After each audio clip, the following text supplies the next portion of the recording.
Hello everyone, good evening and welcome back to this channel English web academy.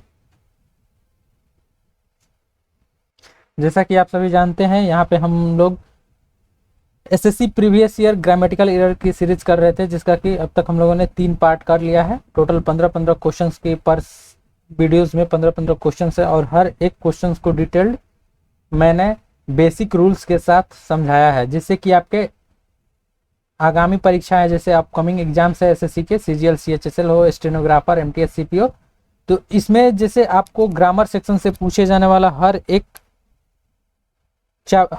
Topic आपको clear हो जाएगा। सिर्फ grammatical error ही नहीं, grammar portion से जुड़े हुए सभी, क्योंकि जितनी सारी बेसिक डिटेल्स है वो सब मैं एक क्वेश्चन के थ्रू बता देता हूँ। ये सभी अभी जितने सारे क्वेश्चन कर रहे थे वो सभी सीजीएल के पूछे हुए हैं, तो उसमें के कुछ बचे हुए क्वेश्चन जो है उसको मैं इस वीडियो में कराने वाला हूँ। इसमें मेन जो आपको देखना है वो देखना है आपको बेसिक कंसेप्ट इसमें क्या है, और इसी पे बेस्ड सारे एग्जाम में पूछा जाता है। तो आप ये वीडियो देखें और आपको परीक्षा की जब सेट बनाएंगे तो उसमें आपको इससे बहुत हेल्पफुल होगा।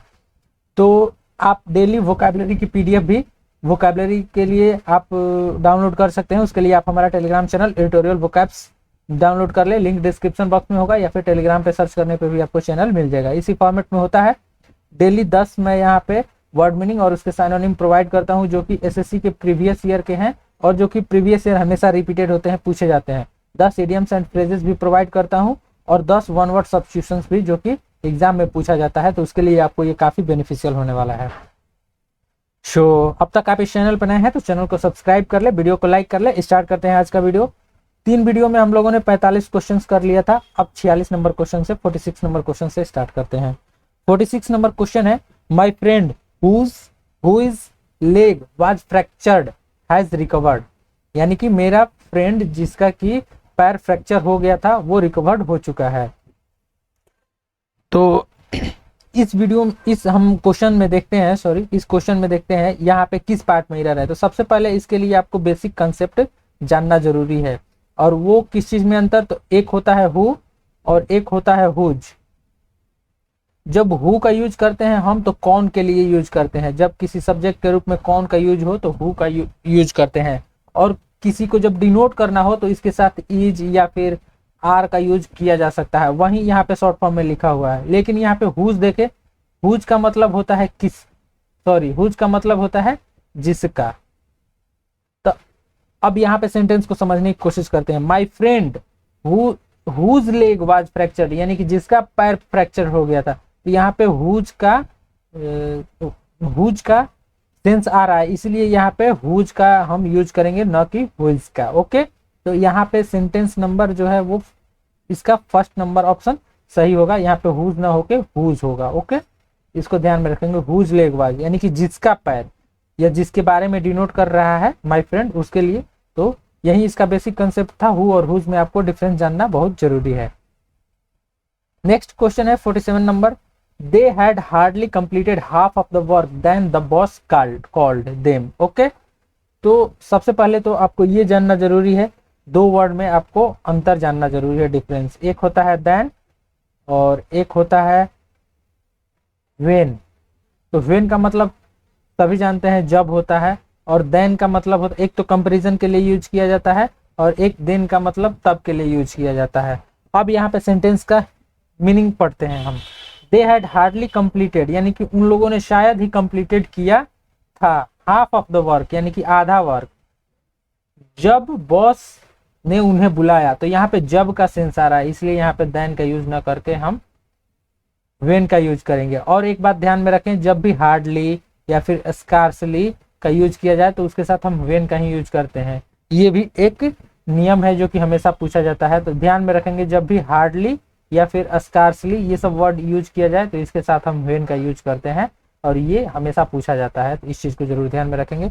और इस तरीके से आपको ऑप्शन नंबर फर्स्ट यहाँ पे करेक्ट होगा। यहाँ देन नहीं होगा, यहाँ क्या होगा, व्हेन होगा। नेक्स्ट है 48 नंबर क्वेश्चन, देखते हैं यहाँ पे। We bought 2 dozens mango from the market. अब ये बहुत इंपॉर्टेंट क्वेश्चन है जो कि हर एक एसएससी के एग्जाम में पूछा जाता है। अब आपको यहाँ पे नाउन में जो डिफरेंट है वो जानना जरूरी है। जो वर्ड है आपको यहाँ पे, एक मैंने लिख दिया डजन और एक लिख दिया डजन्स। ओके, अब इसके सामने कोई न्यूमेरिक वर्ड यहाँ पे ऐड कर देते हैं, या तो ए यानी कि एक, या फिर 2 ऐड कर देते हैं, या फिर 3। तो यह दिखाता है कि यह एक है या फिर 2 है या फिर 3 है। तो यह दिखाता है कि ए नंबर ऑफ, चाहे ए ग्रुप ऑफ 12 थिंग्स। ठीक, यानी कि एक ऐसा ग्रुप, एक ऐसा चीज जिसमें कि 12 चीजें मौजूद हो, तो उसके लिए ए डजन होगा। अगर 2 डजन होगा तो यहाँ पे 12 से डबल हो जाएगा, तो उसके लिए हम डजन का यूज करते हैं। लेकिन डजन्स का मतलब क्या होता है? ए लार्ज नंबर, इसे कहेंगे ए लार्ज नंबर। अब इसमें लिमिट नहीं है कि यहाँ पे सिर्फ एक डजन में जैसे कि 12 थिंग्स होती हैं, तो यहाँ पे भी 12 थिंग्स ही होंगी। ए लार्ज नंबर यानी कि बहुत सारे डजन्स होंगे, तो यहाँ पे मिला के हम डजन्स का प्लूरल का फॉर्म का यूज करते हैं। अब यहाँ पे देखें डेफिनिट कर दिया है, वी बॉट 2 डजन्स, यानी 2 यानी कि लिमिट कर दिया है कि यहाँ पे सिर्फ 2 ही है, 2 ही डजन्स हैं। तो 2 डजन्स यानी कि 2 दर्जन, तो यानी कि 24 थिंग्स हो जाएंगी। और यहाँ पे डजन्स का यूज किया गया है, जो कि गलत है। यहाँ पे डजन्स ना होगा, डजन होगा। ओके, इस चीज को ध्यान में रखेंगे। जब यहाँ कोई न्यूमेरिक वर्ड नहीं यूज किया जाएगा, जैसे कि ए या फिर 2 या फिर 3, तब यहाँ पे डजन्स का यूज कर सकते हैं। यही इसमें खास बात थी, ये हमेशा पूछा जाता है। तो यहाँ पे ऑप्शन नंबर 4 जो है वो करेक्ट आंसर होगा। डजन्स नहीं होगा, क्या होगा? डजन होगा। डजन यानी कि दर्जन होता है। अब नेक्स्ट क्वेश्चन देखते हैं, will you care for a cup of hot coffee? तो ये काफी प्रिविलेंट चीज है और इसको आपको जानना चाहिए हमेशा। तो इसमें हम सबसे पहली बात बताते हैं कि यह एक पहले तो क्वेश्चन पूछा गया है, और इस तरीके के क्वेश्चन जब पूछा जाता है तो उसमें हमेशा इसको आप नोट ही कर ले कि इस तरीके के क्वेश्चन में क्या पूछा जाता है। तो जैसे पूछा जाता है कि क्या आप कॉफी लेना पसंद करेंगे, तो उसको कहा जाता है वुड यू। जब भी कोई क्वेश्चन पूछने के लिए हम इसको इंट्रोगेटिव सेंटेंस में यूज करेंगे, तो यहाँ पे वुड का यूज करते हैं प्रेजेंट में भी या फिर फ्यूचर में भी, न कि यहाँ पे हम विल का यूज करेंगे। तो यहाँ पे सेंटेंस सही होगा, या यहाँ पे would you care for a cup of hot coffee. तो ऑप्शन नंबर 3 जो है वो करेक्ट है। इस चीज को हमेशा ध्यान रखेंगे, जब क्वेश्चन पूछा जाएगा आपसे या फिर कोई चीज का प्रेफरेंस दिया जाएगा, तो would say he sentence start होता है। तो ये जानना जरूरी था। नेक्स्ट है 50 number question, I did not by neither of the 2 dresses.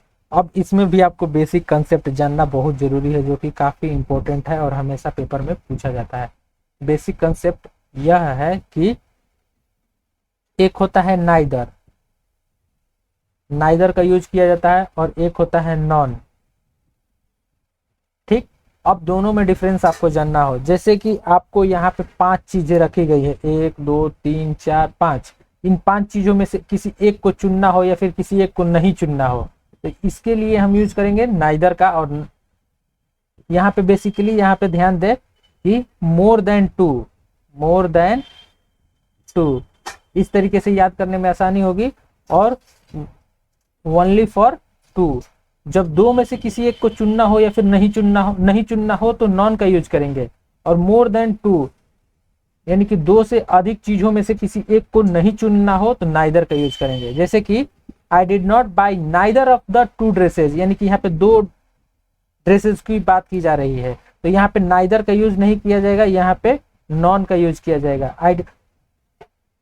I did not by neither of the 2 dresses. या फिर जब निगेटिव सेंस में हम एनी का भी यूज करते हैं, वो कब कैसे करते हैं, तो सेंटेंस पहले ही निगेटिव बन चुका होगा। तो जैसे कि यहाँ पे आई डिड नॉट का यूज किया जा चुका है, यहाँ पे नॉट यूज किया गया है, तो यहाँ पे नाइदर का यूज ना करके हम एनी का यूज करेंगे। I did not by any of the 2 dresses, यानी कि मैंने 2 ड्रेसों में से कोई एक ड्रेस नहीं खरीदा, और यही सेंटेंस पॉजिटिव रहता आई डिड बाई, यानी कि मैंने 2 ड्रेसों में से एक नहीं खरीदा रहता, तो यहाँ पे नॉट नहीं लगा रहता, तो यहाँ पे नॉन का यूज हम कर सकते थे। जब यहाँ पे निगेटिव बन गया है नॉट लग के, तो यहाँ पे नॉन के जगह पे एनी का यूज करेंगे। अब यही सेंटेंस इस तरीके से रहता है, यहाँ पे देख ले, इस तरीके का सेंटेंस हमेशा पूछा जाता है कि आई डिड बाई, सॉरी यहाँ पे डिड लग जाएगा, तो यहाँ पे डायरेक्ट बॉट हो जाएगा, यहाँ पे भी डिड नहीं होगा, यहाँ पे डायरेक्ट बॉट हो जाएगा बाई की जगह प्लेस पे। आई बॉट नाइदर ऑफ 3 या फिर 4 या फिर मोर देन 2 ड्रेसेज। तो यहाँ पे बात किया जाएगा दो से अधिक ड्रेसेस के बारे में, तो यहाँ पे नाइदर का यूज किया जाएगा उनमें से एक चीज को नहीं सिलेक्ट करने के लिए। तो नाइदर और नॉन नॉन में डिफरेंस आप समझ गए। और एनी का भी यूज निगेटिव वर्ड में ही किया जाता है जब इस तरीके का सेंटेंस हो। तो फर्स्ट ऑप्शन जो है वो इसका करेक्ट आंसर है, यहाँ पे नाइदर का यूज नहीं किया जाएगा। नेक्स्ट है 51 number question, Paul was bited by a dog. तो ये तो जनरल सा क्वेश्चन है। When he was a child, यानी कि जब वो बच्चा था तो उसे एक कुत्ते ने काट लिया था। तो बाइट का मतलब होता है काटना। इसमें बेसिक कंसेप्ट वही है, वर्ब का सेकंड फॉर्म, वर्ब का थर्ड फॉर्म, यानी कि बाइट है। जैसे कि हम लोग पढ़ते हैं रीड, कुछ ऐसे वर्ड्स हैं जैसे रीड, इसका पास्ट फॉर्म वर्ब का सेकंड फॉर्म और वर्ब का थर्ड फॉर्म बनाते हैं, तो यह ऐसे ही रह जाता है, read read read red red. Okay, पढ़ा जाता है रेड लेकिन वर्ड मीनिंग सेम लिखा जाता है। जैसे कि राइट है, राइट को रिटेन कर दिया जाता है, सभी जानते हैं, राइट रोट और रिटेन। ठीक उसी प्रकार से बहुत सारे वर्ड्स में ईडी लगा करके और उसे पास्ट फॉर्म में बदला जाता है, लेकिन बाइट को जब पास्ट फॉर्म में बदला जाता है तो बीटेन कर दिया जाता है, ना कि बाइटेड किया जाता है। इसी चीज को यहाँ पे पूछा गया है, यहाँ पे बाइटेड का यूज किया गया है। जब बाइट का पार्टिसिपल क्या होता है, पास्ट पार्टिसिपल, तो होता है बीटेन। इस चीज को ध्यान में रखेंगे। तो इस तरीके से आपको सेंटेंस थर्ड, यानी कि ऑप्शन नंबर थर्ड करेक्ट है, इसी में एरर है। नेक्स्ट क्वेश्चन देखते हैं 52 number question, among you and me she is rude to the boys. अब यहाँ पे भी आपको बेसिक कंसेप्ट में बताता हूँ, काफी इंपॉर्टेंट कंसेप्ट है जो कि पूछा जाता है हर एक एग्जाम में। एक होता है बिटवीन, एक वर्ड है बिटवीन जिसका कि नाम आप लोगों ने सुना होगा, और एक जो यूज किया गया है यहाँ पे एमंग। अब इन दोनों में डिफरेंस क्या है? डिफरेंस यह है कि बिटवीन का यह अर्थ यूज किया जाता है ओनली फॉर टू थिंग्स, यानी कि दो चीजों के बीच के लिए यूज किया जाएगा तो हम बिटवीन का यूज करेंगे। और जब मोर देन टू हो जाएगा, तो उसके लिए हम यूज करेंगे आपको एमंग का। जैसे कि कोई एक बॉय है जो कि 5 लोगों के बीच में है, तो ही इज एमंग 5 मेंबर्स कह दिया जाएगा, लेकिन वह 2 लोगों के बीच में है तो उसे हम बिटवीन के लिए यूज करेंगे। अब यहाँ पे एमंग यू एंड मी, यानी कि तुम और मैं, तुम एक पर्सन हो गया और मैं एक पर्सन हो गया, इन दोनों पर्सनों के लिए यूज किया जाएगा। यहाँ पे एमंग का नहीं, बिटवीन का यूज करेंगे हम। Okay, between you and me she is quite rude to the boys. Okay, तो दो के लिए यूज करेंगे बिटवीन का, और मोर देन टू एमंग, इस चीज को जरूर ध्यान में रखेंगे। अब नेक्स्ट क्वेश्चन है, I do not like to read these kind of novels. यह भी नाउन का पार्ट है, नाउन प्रोनाउन का पार्ट है, और इसका बेसिक कंसेप्ट मैं बताता हूँ, उसके बाद आप लोग खुद से इसका आंसर ढूंढ सकते हैं। वो है आपको सिंगुलर और प्लूरल। जैसे कि एक से हम लोग दिस का यूज करते हैं और इसका प्लूरल के रूप में हम यूज करना रहता है तो दीज का यूज करेंगे। कब? दिस और दीज का। इसका यह दिस क्या हो गया आपको, यह हो गया आपको सिंगुलर, और दोज किसके लिए यूज करेंगे? प्लूरल के लिए यूज करेंगे। जब प्लूरल के लिए दोज यूज करेंगे तो इसके साथ आने वाला नाउन या फिर आने वाला इसके साथ जो भी वर्ड होगा उसको प्लूरल के रूप में यूज करेंगे।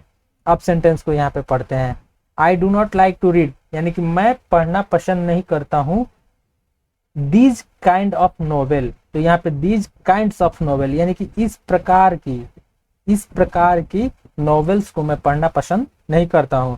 तो यहाँ पे हो जाएगा आपको option number first, these kinds of novel, ना कि दीज प्लूरल है इसलिए इसको भी हम प्लूरल बना देंगे। समझ में आया? बढ़ते हैं अगले क्वेश्चन की तरफ। 54 number question, shall we go for walking in the park. तो इसका भी एक, इसको हम ग्रामर के रूप में कैसे इसमें एरर निकालेंगे ये भी जानना जरूरी है, और वह यह है कि इस पार्ट को आप देखें, फॉर वॉकिंग। जब इसे हम यूज करेंगे इस तरीके से, किसी से क्वेश्चन पूछा जाता है, shall we go for walking in the park, यानी कि हम लोग पार्क में टहलने के लिए चलेंगे, क्या हम लोग पार्क में टहलने के लिए चलेंगे? तो यहाँ पे जब टहलने के लिए यूज किया जाता है तो हमेशा फॉर ए वॉक का यूज किया जाता है, जो कि हमेशा पूछा जाता है। तो ये इस क्वेश्चन में इंपॉर्टेंट है, फॉर ए वॉक, नो कि फॉर वॉकिंग का हम यूज करेंगे। तो ऑप्शन नंबर थर्ड इसका करेक्ट आंसर है। अब नेक्स्ट क्वेश्चन देखते हैं माई guide was blind but he bring me home safely. अब यहाँ पे इसका बेसिक कंसेप्ट आपको मैं एक बताता हूँ जो कि हर एक क्वेश्चन के लिए इम्पोर्टेंट होगा। जैसे कि कोई सेंटेंस दो पार्ट में बना हो, फर्स्ट पार्ट और सेकंड पार्ट, और ये दोनों सेंटेंस किसी न किसी रूप में एक दूसरे से ऐड किया गया हो, कोई कंजक्शन, जैसे कि यहाँ पे बट का यूज किया गया है, तो इसके इधर का सेंटेंस नंबर 1 और इधर का सेंटेंस नंबर 2 दोनों को मिला करके एक सेंटेंस बनाया गया है। अब सेंटेंस यह कहता है, रूल यह कहता है कि फर्स्ट पार्ट यदि पास्ट फॉर्म में हो तो सेकेंड पार्ट भी उससे रिलेटेड होगा तो पास्ट में ही होगा। ये बेसिक चीज है। अब क्वेश्चन को पढ़ते हैं। माई गाइड वॉज ब्लाइंड, यानी कि मेरा जो गाइड था वो अंधा था, but he bring me home safely, but वह मुझे घर पहुंचा, अच्छे से घर पहुंचा दिया। यानी कि ये तब की बात की जा रही है जब किसी को कोई गाइड घुमाने ले गया होगा। ओके, तो यहाँ पे देखिए माई गाइड वॉज ब्लाइंड, तो यह पास्ट फॉर्म में है। आपने देखा कि यह सेंटेंस वाज लगा है तो पास्ट फॉर्म में है, लेकिन यहाँ पे ही ब्रिंग, सबसे पहले तो आप जानते हैं third person singular number, third person और सिंगुलर नंबर कौन कौन से होता है, ही, सी, इट, नेम, कोई नेम हो, ये सब थर्ड पर्सन सिंगुलर नंबर है। इन सब के साथ जब भी वर्ब का यूज किया जाता है तो उसमें एस या फिर ईएस का यूज किया जाता है, सभी जानते हैं।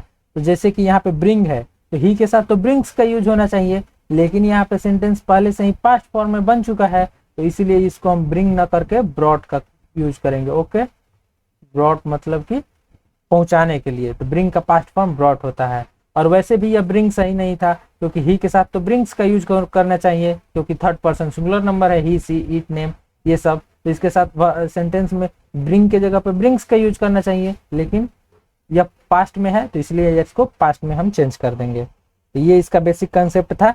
यदि फर्स्ट सेंटेंस आपको पास्ट में दिखे पास्ट फॉर्म में, तो सेकंड सेंटेंस भी पास्ट में कर देंगे। नेक्स्ट है और आज का लास्ट क्वेश्चन है, और एसएससी सीजीएल 2021 के पूछे हुए सभी ग्रामेटिकल एरर के यह क्वेश्चन थे, जिसका कि यह लास्ट नंबर क्वेश्चन है। क्वेश्चन कह रहा है, I find that I get my self tired very easily this days. Okay, तो इस सेंटेंस को देखते हैं, लास्ट है, और इस तरीके से सीजीएल के सारे ग्रामेटिकल एरर खत्म हो गए। इसी तरीके से 2020, 2019, 2018 के पूछे हुए जब तक टीसीएस के क्वेश्चन है, सीजीएल के, सीएचएसएल के, स्टेनोग्राफर के, सभी मैं यहाँ पे आपको इस सीरीज में करवा दूंगा। तो इससे आपको इतना क्वेश्चन का प्रैक्टिस कर लेने से आपका ग्रामर पोर्शन तो इतना मजबूत हो जाएगा, जिससे कि आप जब भी मॉक बनाने बैठेंगे तो उसमें इसी तरीके के क्वेश्चन आपको देखने को मिलेगा, तो आप वहां से सही कर सकते हैं और कंसेप्ट भी आपको याद हो जाएगा प्रैक्टिस करते करते। इसमें देखते हैं, I find my self, I find that I get my self tired very easily these days. तो यह सेंटेंस यदि ग्रामर के पोर्शन से देखा जाए तो फाइंड यहाँ पे प्रेजेंट में है और यहाँ पे भी इजिली प्रेजेंट में है, तो यह सेंटेंस सही है। ओके, इन दिनों की बात की जा रही है इसलिए यहाँ पे प्रेजेंट का यूज किया गया है। अब रही बात, कुछ कुछ ऐसे वर्ड्स हैं जो कि खुद सेल्फ यूज करते हैं, जैसे यहाँ पे यूज किया गया है आई फाइंड, मैंने पाया कि मैं, आई गेट टायर्ड, यदि हम यहाँ पे यूज करते हैं डायरेक्टली आई गेट टायर्ड, यानी कि मैं थक जा रहा हूँ। ओके, मैं थक जा रहा हूँ, यही नहीं इसका अर्थ हुआ। ओके, तो जब मैं थक ही जा रहा हूँ, यह थकना किसके लिए है, आई के लिए, और माई सेल्फ भी खुद के लिए ही आया है, आई का सेल्फ होता है माई सेल्फ। ओके, तो माई सेल्फ का यूज सुपरफ्लुअस है, यानी कि यह अनावश्यक है, यह गलत है। I get tired very easily this days, इसी तरीके से सेंटेंस फालतू में हम क्यों यूज करने जाए माई सेल्फ, क्योंकि यह थकना किसके लिए आया है, आई के लिए ही आया है। तो माई सेल्फ लगा करके हमको दिखाना जरूरी है कि यह मुझे ही थकने के लिए यूज किया गया है, नहीं, क्योंकि सब्जेक्ट आई है तो वर्ब उसी से संबंधित है। तो ऑप्शन नंबर सेकंड करेक्ट होगा, यहाँ माई सेल्फ नहीं होगा। तो यही है, आप इसके ग्रामर के साथ साथ वोकैबुलरी का डेली का पीडीएफ आप डाउनलोड कर सकते हैं। मैंने SSC special daily vocabulary dose start किया है, टोटल 20 जो है पीडीएफ इसके अवेलेबल हैं टेलीग्राम चैनल पे, और यह भी सीरीज एक लगातार चलते जाएगी। ये सभी वर्ड्स प्रीवियस ईयर हैं और रिपीटेड होते हैं, तो ये काफ़ी इंपॉर्टेंट है। आप इसको डाउनलोड करने के लिए हमारे टेलीग्राम चैनल एडिटोरियल वोकैब्स को ज्वाइन कर लें, लिंक डिस्क्रिप्शन बॉक्स में है। तो चैनल पे आपको ये वीडियो अच्छा लगा तो चैनल पे नए भी हो तो चैनल को सब्सक्राइब करें, वीडियो को लाइक करें। मिलते हैं नेक्स्ट वीडियो में, तब तक के लिए बाय बाय, टेक केयर।